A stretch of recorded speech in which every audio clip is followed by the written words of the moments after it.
Okay, so I'm going to go through some of the just kind of logistics and things to know. So welcome to today's presentation. We're going to be talking about pain in palliative care, managing it, and some of the ideas that are there. Some reminders for you that there's links to the pre-test, post-test, and evaluation that were included in an email that Julie had sent out recently. The link will also be there for the pre-test at the chat box, and also the post-test will be there as well. We want you to complete the pre-test if you haven't done so you can get the CME credit. We want you to please mute your audio when you're not speaking, and we'd appreciate that. Please type your name, credentials, and facility names in the chat box so we can keep track of everyone in attendance. As part of participation of this ECHO session, we ask that you have your cameras turned on in order to build a more engaging community practice. And when you're asking questions, you have two options you can do. You can either unmute and ask the question when the time comes, or if you do not want to interrupt, you can utilize the chat feature to ask your question, and I, as your moderator, will be able to answer those, ask those questions as we come to that part. So my name is Nancy Joyner. Many of you already know me. I am a palliative care clinical nurse specialist here in Grand Forks. I am the subject matter expert for the Center for Rural Health and do many other odds and ends jobs. This is my 41st year of nursing, and this is the year of the nurse, so I'm gonna say yay to nurses out there, and congratulations for this. So really glad to see people that are on for today. And I will be helping and facilitating with the case study today as well. For our presenter today now, we have Michelle Plackey. She's a physician originally from Beulah, North Dakota. She moved to Texas after graduating high school and attended the College of Texas and A&M. She graduated summa cum laude with a BS in biology in 2009. She attended medical school at the University of Texas Medical School at Houston from 2009 to 2013. She then attended residency at All True Family Medicine Residency in Grand Forks, North Dakota. She received the William Buckingham Outstanding Resident Award during her third year of residency. Congratulations. Following residency graduation in 2016, she and her family returned to Beulah, North Dakota, where she works at Coal Country Community Health Center. She's the medical director of Sakakawea Hospice, Sakakawea Palliative Care, and Knife River Center, or Care Center, excuse me. She has served on the NDAFP Board of Directors since 2017. She enjoys practicing broad scope family medicine in her hometown, where she, her husband, and two kids enjoy spending time outdoors and the lake in their free time. Probably not the lake today. I don't know how cold it is there, but it's very, very cold here. So we are very, very excited to have her speak today. So I will turn it over to you, Dr. Plackey. Okay. Well, yeah, it was 12 below on my way over from the hospital this morning, so it was a little chilly. But I am going to talk about managing pain in the palliative care setting, and I have no disclosures. Oops, there's a little bit of lag here, so I'll try not to skip too many slides. But our objectives for today are to define pain, describe the different types of pain, and describe a step-by-step approach to assessing pain. We'll also discuss an approach to managing pain in the palliative care patient. So what is pain? According to the International Association for the Study of Pain, it is an unpleasant sensory and emotional experience associated with actual or potential tissue damage or described in terms of such damage. Most pain falls into 2 to 3 different categories. Nociceptive pain is pain that arises from tissue damage. It can be further divided into somatic pain, such as musculoskeletal or cutaneous pain, and visceral pain, such as that from hollow organs and smooth muscle. Somatic pain is more well localized and often sharper. Visceral pain is often less well localized and vague in quality. It may also present as referred pain. Neuropathic pain is usually burning in quality and distributed along the path of nerves or nerve roots. Examples include diabetic neuropathy, postherpetic neuralgia, spinal cord injury pain, phantom limb pain, and post-stroke pain. Neuropathic pain is associated with dysthesias or paresthesias like numbness and tingling, hyperalgesia or an exaggerated response to pain, and allodynia, which is pain from stimuli which should not be painful. Inflammatory pain is sometimes included in nociceptive pain. It is the result of activation and sensitization of the nociceptive pain pathway by a variety of mediators released at the site of tissue inflammation. Examples include rheumatoid arthritis, inflammatory bowel disease, and acute appendicitis. Dame Cicely Mary Strode Saunders was an English nurse, social worker, physician, and writer. She is the founder of the modern hospice movement, and she was the medical director of St. Christopher's Hospice in Southwest London from 1967 to 1985. She founded the first modern hospice and is in part responsible for establishing the discipline and the culture of palliative care. She introduced effective pain management and insisted that dying people needed dignity, compassion, and respect. She developed the concept of total pain. Total pain is the suffering that encompasses all of a person's physical, psychological, social, spiritual, and practical struggles. Palliative care seeks to address the total pain while addressing whole person care. This is often best done through an interdisciplinary team, which is common in most palliative care practices. Today, we are going to focus on managing physical pain with the understanding that it's just one piece of the bigger puzzle. Pain is prevalent in palliative care. It's seen in the end stages of many diseases and is often underestimated. A systematic review reported on the prevalence of pain in many palliative and end-of-life conditions. In advanced cancer, the prevalence of pain is 75% or even more. In congestive heart failure, the prevalence of pain is 20 to 78% with a median of 41%. In end-stage COPD, the prevalence of pain is 21 to 77% with a median of 68%. And in end-stage chronic renal failure, the prevalence of pain is 21 to 64% with a median of 52%. In end-of-life stroke patients, the prevalence of pain is 68%. In the evaluation of pain, as with anything else, we need to start with a comprehensive history, including past medical history, past surgical history, past family history, and social history. Allergies and medication lists need to be reviewed and reconciled, and we need to pay special attention to the primary diagnosis and prognosis, as that often factors in to the benefits versus risks discussion when determining treatment plans. We need to take a focused history regarding pain. Where is it? What does it feel like? What makes it better or worse? And how bad is it? This can be done with mnemonics you're all familiar with, such as OPQRST, which is onset, position or provoking factors, quality, radiation, severity, and timing or treatments tried. There's also the LOCATES mnemonic, which stands for location, onset or other symptoms, characteristics, alleviating and aggravating factors, timing, environment, and severity. Also important when taking a pain history is discussing patient and family expectations.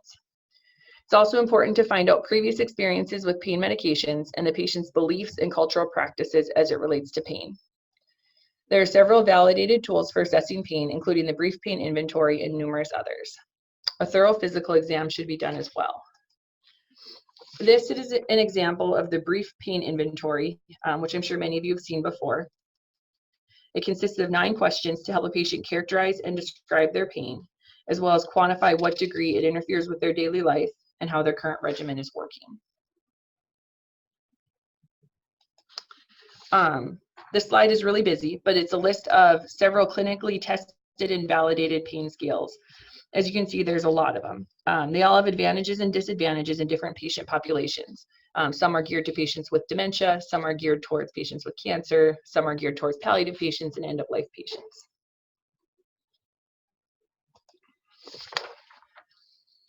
In order to decide how to best manage our patient's pain, we need to first find out what they've done and what they're doing currently. This includes finding out what medications they're on. When was it started? What is the dose, the route, and the frequency? Are they taking it as directed? If it is prescribed as needed, how often are they using it, and is it effective? Have they noticed any side effects? How compliant have they been with this regimen? And how do they feel about their current regimen? Are they taking or doing anything else for their pain, such as over-the-counter medications, alternative therapies, herbal regimens, supplements, or vitamins? Have they tried any, or are they currently trying any physical therapy or other non-pharmacologic interventions? Is what they are doing working for them in their pain? Managing expectations is important. We may never get them pain-free, but we hope to improve their ability to function and to ease their suffering. If we are not currently doing this, then we need to adjust their pain regimen or initiate a pain regimen if they don't have one in place. This is the WHO pain ladder. It was originally published in 1986 for the management of cancer pain. It is now widely used by the medical profession for the management of all types of pain. Now that we've taken a thorough pain history and know what our patient is doing for pain, we can see where they fall on the ladder. If their pain is not controlled, it may be time to step up the ladder. With the growing opioid epidemic and the focus on opiates for pain management, there's increased scrutiny on opiate prescribers. This here is the CDC guideline for prescribing opioids for chronic pain. I'm sure you've all seen it before, but I want you to take special note of the highlighted part. The guideline is not intended for patients who are in active cancer treatment, palliative care, or end-of-life care. Do not let the increased scrutiny keep you from prescribing opiate pain medications to appropriate patients when indicated. Documentation, as always, is important. Increased media attention also has many patients and their families afraid of opiates and addiction. Education is important, both of ourselves and of our patients and their families. Both the CDC and the WHO guideline bring forth good points that opiates are not needed in every patient and in every instance of pain. There are other ways to manage pain before moving on to opiates, but appropriate pain management may include both non-pharmacologic therapy as well as pharmacologic therapy. This pharmacologic therapy may include opiate pain medications, non-opiate pain medications, and adjuvant medications. Non-pharmacologic options for managing pain include radiation therapy, especially in the case of malignancy, relaxation therapy and mindfulness, physical therapy, occupational therapy, the use of a TENS unit, acupuncture, massage therapy, and ice or heat. These can be started on their own for pain or used in conjunction with pharmacologic therapies.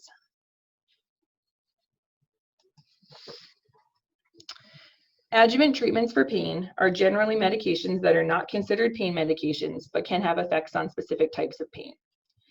Antidepressants can be helpful, especially in neuropathic pain. Tricyclic antidepressants are limited somewhat due to their side effects related to their antimuscarinic properties. Desipramine and nortriptyline are better tolerated with less side effects than some of the other TCAs. SNRIs can be helpful as well, especially duloxetine, which can be helpful in fibromyalgia and chronic musculoskeletal pain. Anti-epileptic drugs such as gabapentin and pregabalin are also helpful in neuropathic pain. Corticosteroids such as prednisone and dexamethasone are helpful when inflammation is the leading cause of pain. They can be helpful in bone pain, tissue edema, spinal cord compression, inflammatory lung conditions, and increased intracranial pressure. Bisphosphonates may be helpful in some cases of bone pain, including multiple myeloma and osteoporosis with a fracture. Muscle relaxants may be helpful when muscle spasms are an issue, and anesthetics have been used in some cases as well. Moving on to non-opioid pain medications, it primarily includes acetaminophen and NSAIDs. Acetaminophen works centrally and has no anti-inflammatory action. It should be the first pharmacologic step of the treatment plan if the pain level is mild. It may also be considered a good medication to add to an opioid treatment and has been included in several prescription medications. The recommended maximum dose is 4 grams daily, and a 3-gram limit is recommended for the elderly. Use caution if liver or kidney disease is present, and make sure to account for acetaminophen coming from different sources, like over-the-counter medications and in combination with opiate medications, when calculating a patient's total daily dose. NSAIDs, including ibuprofen, naproxen, celecoxib, meloxicam, and diclofenac, are anti-inflammatory in nature and thus have a benefit in pain mediated by inflammation, such as the pain from bone metastases, musculoskeletal pain, or skin pain. Their use is limited, especially long-term, by their potential side effects. The most common side effects are GI irritation and bleeding, as well as renal failure. Cardiac risks such as MI and stroke are also possible. The general recommendation is to prescribe a short course of treatment and to monitor closely, especially in the cardiac and geriatric populations. Proton pump inhibitors may be considered for GI protection in certain situations. NSAIDs should be avoided if there's significant renal disease. Opiates have been divided into weak opiates and strong opiates. The WHO pain ladder recommends starting with a weak opiate, but this is not always appropriate in the palliative patient, and many are started on stronger opiates depending on the situation. Codeine gets converted to its active agent, and morphine is among them, through CYP2D6. 10 milligrams of codeine is equivalent to about 1 milligram of morphine. Approximately 10% of Caucasians and 3% of Asians and African Americans are poor metabolizers and will not experience the benefit of analgesic effects. Some individuals are ultra-rapid metabolizers and may have increased risk of side effects and respiratory depression. Tramadol is a synthetic opioid about 5 times less potent than morphine. Due to its blockage of serotonin and norepinephrine reuptake, it may have additional benefit in neuropathic pain. Due to this same reason, it may increase the risk of serotonin syndrome due to other drug interactions with SSRIs or TCAs. It also increases the risk of seizures in predisposed patients. Moving on to the stronger opiates, morphine remains the gold standard. It is available in a wide range of formulations and routes. Be careful in patients with renal impairment due to the active metabolite morphine 3-glucuronide, which may lead to opioid-related toxicity. Hydrocodone is slightly less potent than morphine. It is primarily available in combination with acetaminophen or NSAIDs. Hydromorphone has similar properties to morphine, but is around 5 times more potent. It is very useful for IV use as it requires smaller volumes. It also has an active metabolite, hydromorphone 3-glucuronide, which is similar to morphine and may lead to neurotoxicity at high doses or in cases of renal impairment. Oxycodone is a synthetic opioid. It has comparable potency to morphine. It targets not only mu receptors as other opioids, but also kappa receptors, which explains why it may have a better action on neuropathic pain and may produce less nausea and vomiting. Only 15% is excreted through the kidneys, so there's less risk of side effects and renal failure as well. Oxymorphone is a semi-synthetic opioid. It's around 2 to 3 times as potent as morphine. It has similar side effects to morphine. Fentanyl is highly lipid soluble. It could be administered IV, transdermally, transmucosally, buccally, or intranasally, but not orally. It is 100 times more potent than morphine, which creates safety issues. Keep in mind with the fentanyl patch that there is poor absorption in cachectic patients. There's also a delayed onset of action when the patch is first applied and a long effect after the patch is removed. Meperidine use is generally not recommended because of the neurotoxic effects of its metabolites. It leads to increased risk of seizures and also carries a high risk of addiction. Methadone is a synthetic opioid. It has a variable half-life, which is prolonged with prolonged use. It also has numerous drug-drug interactions through metabolism by the CYP3A4, 2D6, and 1A2 pathways. It does have cardiac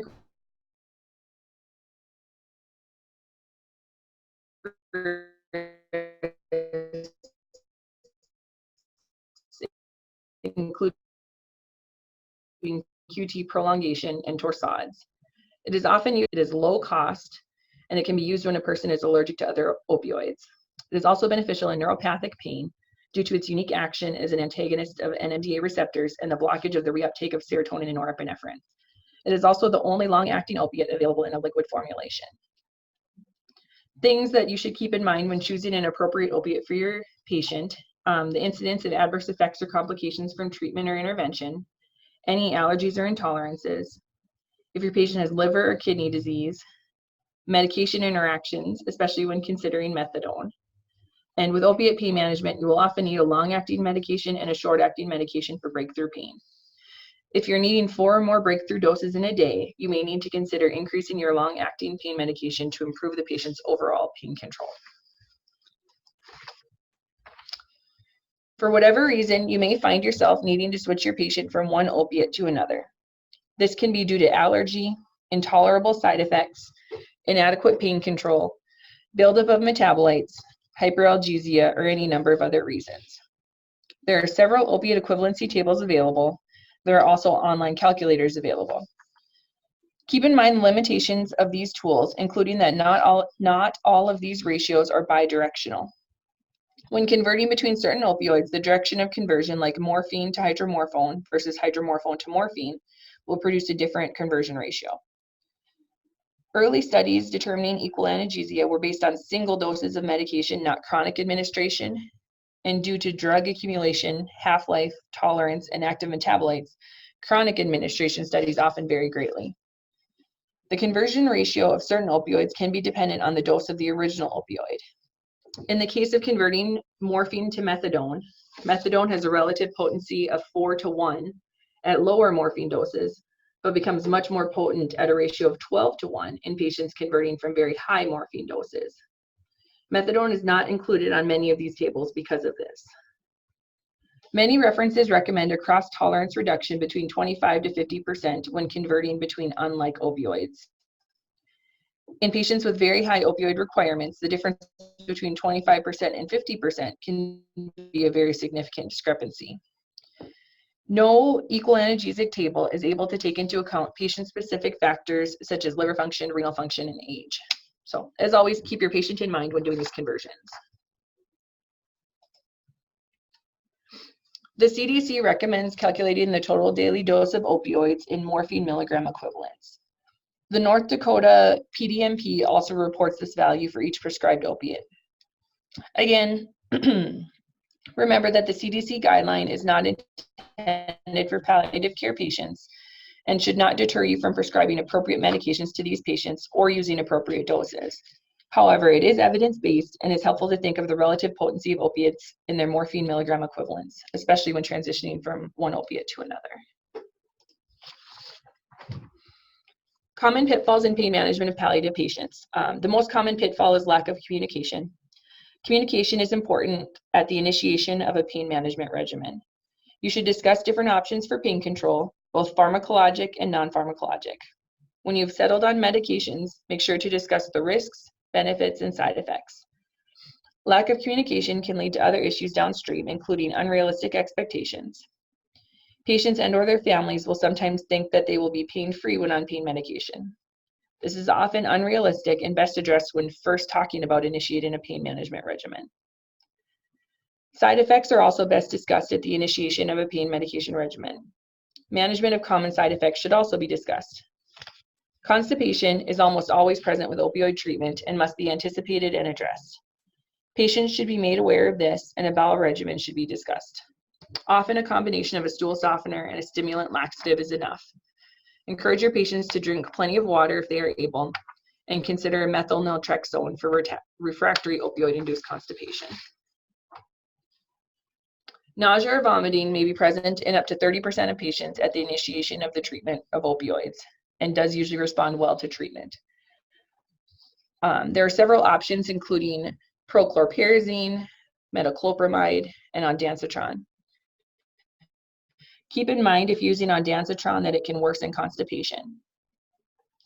Itching is present in about 3% of cases and is more common in the hospital setting due to the higher doses of opiates often needed. Antihistamines or rotation to another opioid may relieve the patient's symptoms. The main side effect to be familiar with or anticipate is opioid-related neurotoxicity. This is the action of the opioid metabolites that trigger an excitatory response, with the major manifestations being confusion, allodynia, hyperesthesia, and myoclonus. If the opioid dosage is maintained or increased, the patient may become less and less comfortable, eventually developing significant pain and distress, and may even develop seizures. You can either decrease the dose of their current opioid about 30%, or switch to another opioid with few or no active metabolites, such as oxycodone, methadone, or fentanyl. Another potential adverse and paradoxical response to pain medications over time is known as opioid-induced hyperalgesia.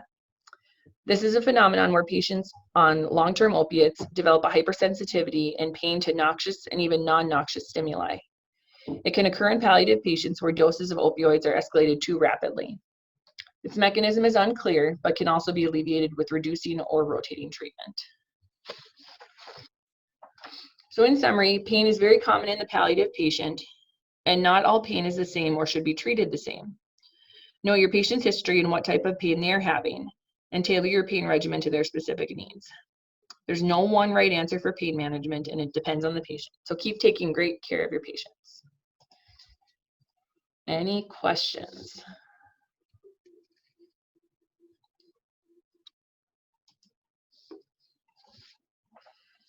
turned on my video for you, Nancy. Appreciate that. Feel free, you can do in chat box or go ahead and just talk because it's quite open. There are only like 16 of us online, so feel free. It was an awesome presentation. You covered a lot of great information, a lot of wow factors. It'll be perfect going into our case. So feel free again to use chat or talk. We'll give it a minute or two here.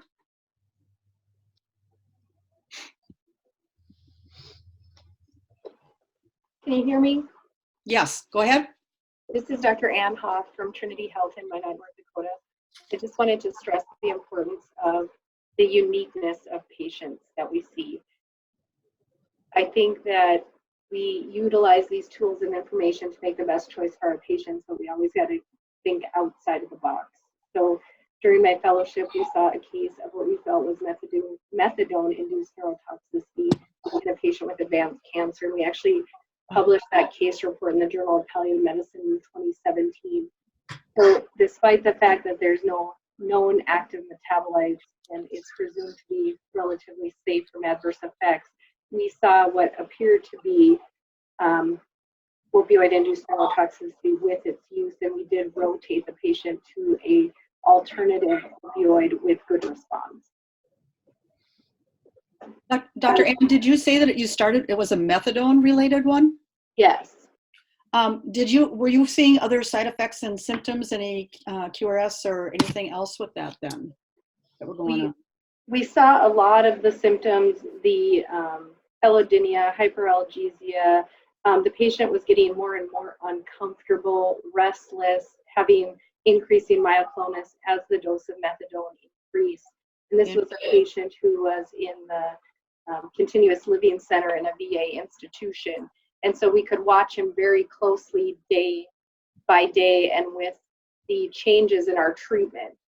So taking other things away and really being left with the methadone and continuing to see his symptoms exacerbate, that's what we were left with. That's amazing. How long and what had he been on methadone, may I ask? And how high a dose was it? Was it a normal range dose? Was it a high-end dose? Where were you with dosing on him? So he had been on long-term methadone in the outpatient for his cancer for several months prior to coming into the continuous living center, and I cannot recall the doses at this time. So you put it more towards the chronic use of it than the dose itself, then probably? Correct. The chronic use, and then in the acute, I suppose, decline of his advanced cancer, when we were escalating doses is when we noticed. Sure. And he was getting more dehydrated, less oral intake, so decreased urine output. Yeah, we hear so much more about all the other medications. You don't hear it as much about methadone, so that's so interesting. I think when we were looking to publish this case report, we found that there's very little evidence, but there are several case reports published on methadone-induced neurotoxicity within the palliative care field. Anybody else seen this besides Dr. Ann? Dr. Plackey, have you seen this at all with methadone? No, and we've had a hard time with methadone, mostly overcoming barriers with patients and families that, there's a stigma attached to it that it's for addiction. Yeah. And they've been afraid of it. And so we have a few patients we've used it on, but we've had a lot of resistance when we've tried to initiate it. And so I guess I haven't done it a ton, but the ones we have not had any issues. Dr. Ann, what did you end up going to from methadone then? I mean, considering that's kind of the one we go to with these kind of ones, did you go to like fentanyl or oxy, or did you do morphine, or where did you go with that? If I can recall correctly, we ended up rotating him to Dilaudid. Oh, Dilaudid. Yep. That makes sense. Interesting. And I agree there is a stigma associated with the methadone that makes its use very challenging outside of very large institutions. And it's so interesting because it's the least expensive, is it not, of most of these opioids that we use and things too, compared to morphine, which is our classic basic one that goes next. Other thoughts or questions? This is great discussion. I don't see any questions in the chat. Well, again, Dr. Plotke, thank you so very much. That was awesome. Just great, great information. I'm glad we've got it recorded. There's just so many questions and places we can go with that. So it's great information for people. Thank you. So can we pull up the case study then?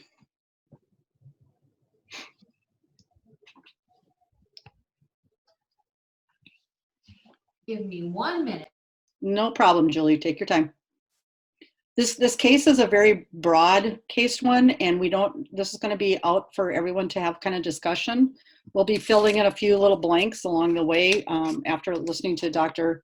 Plotke's conversation about filling in some of the psychosocial history and physical elements too. So.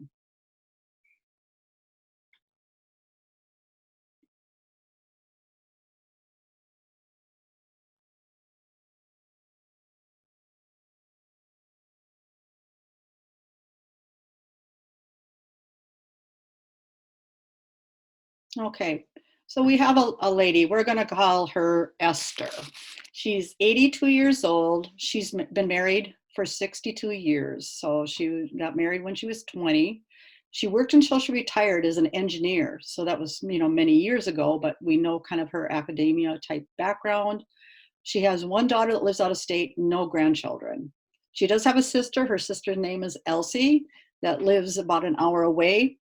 She'd had a bad accident about 5 years ago, and since that time, they've noticed more and more cognitive decline, and they've actually have a diagnosis now of dementia. So a couple years ago, then she had a right knee replacement done. She's had arthritis to both knees and now to her lower back. She's had increased mobility issues, which has been very difficult for her husband, and has had 3 trips to the emergency after she's had falls and increased restlessness with the dementia that's going on. She's had more and more trouble with transferring as well. You can go ahead and switch to the next slide. So over the last year, she's lost 20 pounds. She's very frail now, and her weight's like close to 100 pounds. She's had the kyphosis, the back issues with the dowager's hump, and numerous compression fractures have been found on these times when she goes into that. One of her things is she was extremely spiritual, and she's been missing church due to all of her mobility issues that are going on. We've learned that her daughter lives 3,000 miles away, and with no grandchildren, she's not able to communicate or come very often. Her sister, however, lives about an hour away, but because of Esther's situation, the husband does not encourage her sister, Elsie, to come. Her husband then is her only caregiver. And Thomas is, saying very few visitors because she gets extremely agitated. Of course, she's no longer driving, and Thomas doesn't want to leave her behind at all, so it gets to be very, very difficult for the situation that's going on. She can walk, but it's getting more and more difficult due to her lower back pain and stiffness. And she cries out anytime you see her, you can see the grimace, and she looks, anytime she gets up from the chair or changes position, just even sitting in the chair. But when you ask her pain, she says, I'm fine. That's her answer every time. She doesn't do a number or anything. She just says, I'm fine. But you can see she's not, between the function and the nonverbal cues that we're seeing there. So both have been homebound now for quite some time, other than when they call 911 and bring her into the emergency room. So it's not Bernard, it's actually Thomas that helps her to get dressed. And she can no longer get into the tub. And that was another thing that seemed to soothe her and make her a little bit more comfortable. So these are issues that we see. So obviously when we see her, she's very uncomfortable. Like I said, she's not able to rate her pain. She doesn't use the word pain. She says, I'm fine. She's very sensitive to touch. If you go to touch her, especially her lower back or her knees, she'll grimace. She doesn't actually say ow, but you can just watch her. She's not smiling anymore. She used to be much more social, verbal, and interactive with people, but it's just very much, decreased her quality of life and also her function. So she's moving very little, again, grimacing when she stands. Current medication, she's not on a lot of things, which is so surprising, but very nice. But they've, the husband now, Thomas, is using acetaminophen 3 to 4 times a day at max dosing, so we're already a little concerned with that. Ibuprofen, again, with the NSAID, her age, renal, everything, 600, 3 to 4 times a day, because that's what they have. It's over the counter, it's there. They've been alternating between heating and ice packs, and not too much has gone there. In the past, she's refused physical therapy. It's so hard for her to get out. She hasn't been able to use a walker or wheelchair. So he's trying his best, to work with her in the home. Minimal visitors at home. Services in the home have been very limited. So what are we going to do? This is our case. What are we going to do for poor Esther and Thomas? Any ideas? One thing before we get started, if you would, Julie, if you will show the pain edge score tool. I don't know, Dr. Plackey, if you had that on your evidence base, but we know in the nursing world that we do use that, the pain edge scale.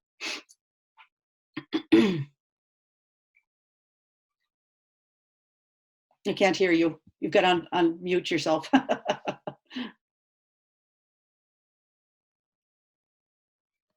So this one is different. People have used, like the visual scales. They've been using some of the other ones. This one is designed specifically for people with dementia. And it's different than what you would use for children, that are nonverbal for these different things. And these are the different parts that we're seeing. So looking at this, where would we give her rating? What would somebody think of for rating? You can either put it in chat box or verbally think, what you would do. Many of you are still on mute. Don't forget to unmute yourself if you want to speak.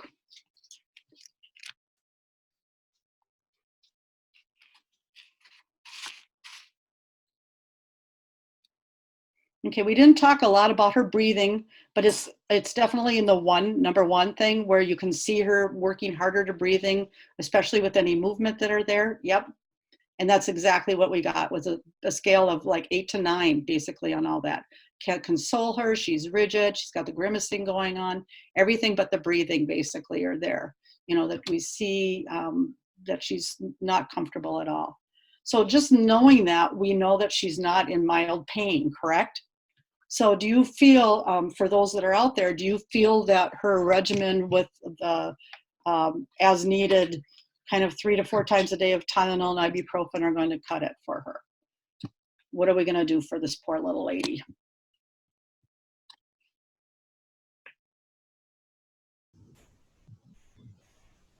The Tylenol and ibuprofen are not going to cut it.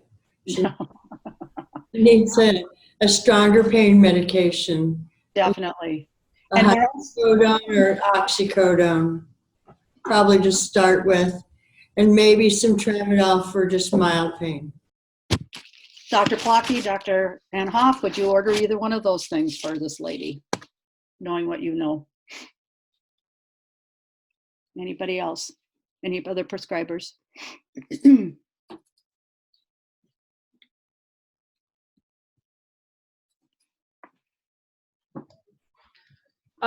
Yeah, I guess I'd want to know if she'd ever tried anything in the past that helped, if she'd had an injury and ended up with a couple of days of hydrocodone or anything out of her ER visits. Okay. Because if she tolerated something in the past, I'd maybe start there. Right, because she did have a total knee, so obviously she must have had something in the past. So if you had a blank slate, like it came from no place, what would be your first regimen? What would you probably start with for her? What would you think?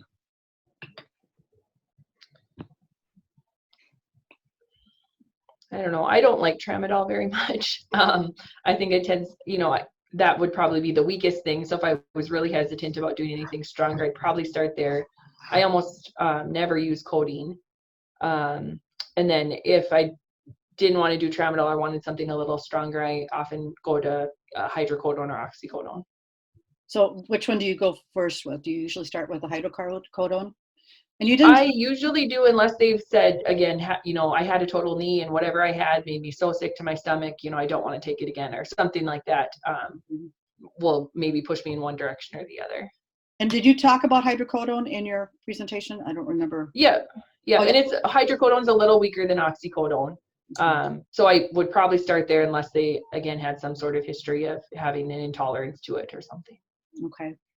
And hydrocodone, though, is used as far as around the clock. There's no extended release for hydrocodone, correct? Correct. So you would have to do that around the clock and things. What would you advise for the husband as far as the Tylenol, the acetaminophen, and the ibuprofen? Because she's 82 years old. She's at 100 and some pounds, liver and renal issues and all that kind of stuff. What would you think? Well, especially if you're starting her on hydrocodone, it's usually in conjunction with acetaminophen. So you would definitely have to back off her doses to make sure you're not exceeding anything there. And, I think, if she's in a significant amount of pain all the time, even after starting a regimen, you'd probably be working towards getting her on a longer acting regimen. So, I'd probably, again, back off of the NSAID, as I talked about before, with fear of other complications. And then, find out if if she takes one hydrocodone and she's good for several hours, you may not need to go long acting right away. But if she ends up developing, breakthrough pain, or it wears off quickly, then I'd probably, work towards doing a conversion and figure out if she would need some extended release morphine or something like that. Right. But definitely not in, an opiate naive person would go there right away, especially a frail, elderly opiate naive person. Right. And this poor husband, being able to do it. How about other things, services, or something else that we might be able to bring into the home? Or since she's homebound, would she be appropriate for palliative care? I think absolutely she would be. Okay. So again, for some of our critical access hospitals, this is important to know that this is somebody that might be appropriate, that you could start being able to provide these kind of services in the home, since she can't come out, because it doesn't, invade or do those kind of things. So who would you include with the team, et cetera? Because you talked about the interdisciplinary team. I think if it's somewhere, or if you are somewhere where you have access to in-home, PT, I think that could be helpful. I think, even reaching out to some sort of Alzheimer's Association or dementia support would help too with the caregiver. I would imagine he's developing some caregiver fatigue from having to do so much for her for so many years and them being relatively isolated. And you said too that they've been missing church. So maybe that's something where getting some chaplain services where someone could come out to the home would be helpful for them for a support standpoint. And then I can't remember if you said if she has any wounds or anything that would need skilled nursing on a regular basis, but at least get some nursing visits and follow closely so we can pick up, if there is other things we could be helping psychosocially, or anxiety or depression, or anything else going on. And initially we could even do with medication management, right? To help with the husband and stuff for getting our nursing visits out there from a, because she's not hospice, obviously. She's more palliative at this point in time, much more upstream, et cetera, with that too. So, and you said you're not a big fan of tramadol. I just have had, people get almost even more confused on tramadol than some of the other pain medications for elderly people. And then people who've been on it chronically have had a hard time having them come off of it, developing, withdrawal type symptoms. So I guess I felt, for the bang for your buck you get for pain control, it comes with some other potential side effects. So I do use it, but it's not my, first go-to on everybody. And again, every patient is different. Okay. One thing we didn't decide is what type of pain she's having. So I'm going to put it out, listening to what Dr. Plackey said, I'm going to put out, if you put in the chat box, what you think. She talked about nociceptive, neuropathic, inflammatory, mixed, what kind of pain do you think that Esther is experiencing? Or you can verbally say it, what anybody thinks.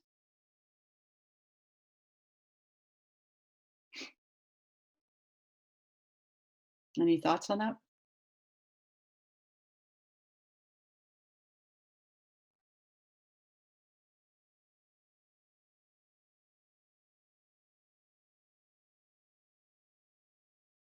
I'm guessing, just listening to this, probably a mix, correct? That we're seeing different, things. Definitely there's an inflammatory process, right? There's probably some arthritis, etc. And then definitely, do you think there's some neuropathic going on because it's so chronic, Dr. Plotke? I think probably so, and I can't remember what you said. Did you say she'd had a car accident, or what did she have like 5 years She had ago? a car accident 5 years ago. She had a knee replaced 2 years ago. She's, she does have some arthritis, etc. So Mhm. Yeah, I would imagine there's quite a mixed picture in there. yeah, I don't see any real visceral type thing going on. More true maybe some nociceptive too, but definitely with those kind of things. Do you want, Julie, can you pull us back to the case study itself? Just the last slide is fine.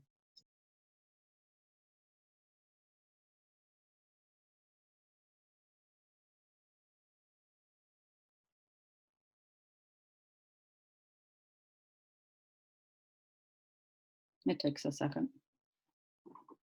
But this is a very, these are typical people that we see at any given time, that they don't have a lot of options that are out there. What do you think about the heat and the ice packs?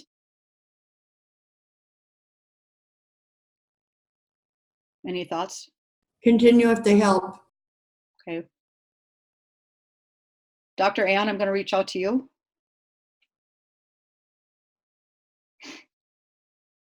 I think it's always good to add adjuncts, especially non-pharmacologic adjuncts that may assist with her pain or just her emotional and psychosocial comfort.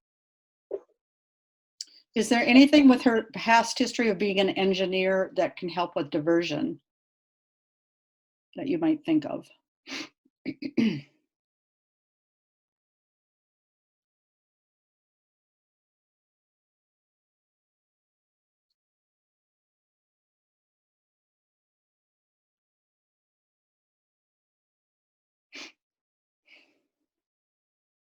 How about from the spiritual perspective? If she was a churchgoer, is there something that can help with diversion besides having some spiritual support specifically? I think that she could, if she were on palliative care, she could have scheduled visits by a pastoral care person, or maybe they can arrange some kind of visits from her in particular pastor at her church facilities. There's always music and sermons and stuff on TV or online that the patient can watch. And those probably comfort her as much as, any other social interaction that she might have from people she really doesn't know.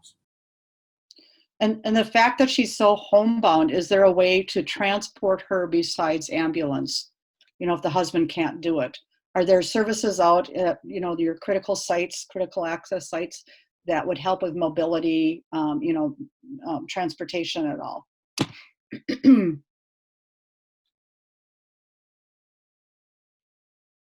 anybody have anything out there? We have a senior bus that can transport patients in a wheelchair that are debilitated that could be used. Is there somebody that physically can help the husband to transfer her into whatever way to get her anywhere? Well, if you can get her to sit in a wheelchair, this bus has a lift, so they can lift her right into the bus for transport to wherever she needs to go. And is there cost to that? Is there a fee to that? Minimal. Minimal? Okay. Not like $1 to $1.50 a trip or something like that. Okay. Any other services or anything that, because she's getting minimal visitors or services in the home, is there anything else, any other options that you may think of? Senior companions sometimes in certain areas are offered. I also feel like if she were under palliative care or if she even got home health, she might be able to get offered physical therapy services at home again. See if that might help her. Yeah, I heard a couple of the providers also say that too. So that would be good to get that assessment and get that done, because it can be more than just the medications, and that combination of things might be good. You know, and the fact that we can't even get her in the tub anymore, you know, are there ways that, you know, that they can help to get some equipment out there or something to help her in and out too. So yeah, great. Social services for personal care assistance, that'd be awesome. Also qualify for home health services. Perfect. So did you like this case? Was this a good case talking about pain? Because there's so many different aspects of it. And I know, like you said, Dr. Pluckett, you were really addressing physical, but you also brought up Dr. Cicely Saunders saying we've got to look at the whole person, because function's got to go along with it, the quality of life with it, you know, the psychosocial, all of these things. So I appreciate all the information that you gave us. So we have a little bit of time now for Q&A and questions and answers. Other people on, what you're thinking?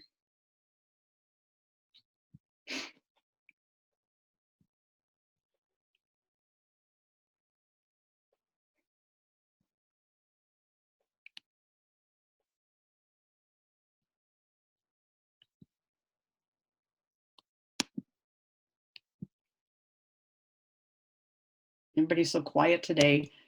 Everybody, it's so hard to get after the holidays, isn't it, to get back into the realm of all of this.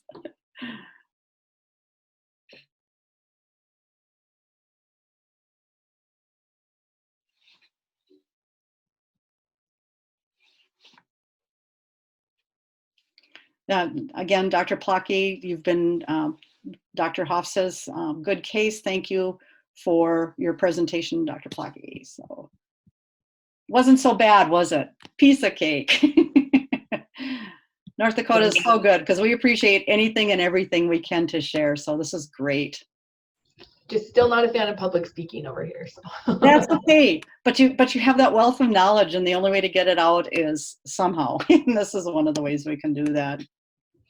Well, I just want to remind everybody as we're wrapping up to complete the post test, which is accessible through the chat, and the evaluation, and that the CMA requirements that you turn in your site roster within the 3 days of the clinic and get that to Julie. Without the roster, you can't get the credit. So make sure to include that as well. And our next session will be in next month, the second Tuesday of the month, and it will be on anxiety. And none of us ever have that experience, right? So I hope that everybody can join us again. And Dr. Archuleta, Dr. Laura Archuleta from Bismarck will present at that time. So thank you again for everybody that's attended. And we'll wrap it up. Any last minute things, please put in chat or localization. I just wanted to mention the resources that Dr. Plackey put in her, not her case presentation, her didactic presentation will be available on the website. I will be sure to get links to all of the information she shared. Any resources and PDFs should be on the NDECHO website within the next few days. Perfect. Thank you, Julie. Really appreciate that. Yeah, absolutely. Well, thank you everybody for attending today. If you do think of other questions or anything, please feel free to reach out to Julie, myself, or Dr. Plackey. And thank you again, Dr. Plackey, for taking your time to do this. Appreciate it. Take care, everybody. Thank you.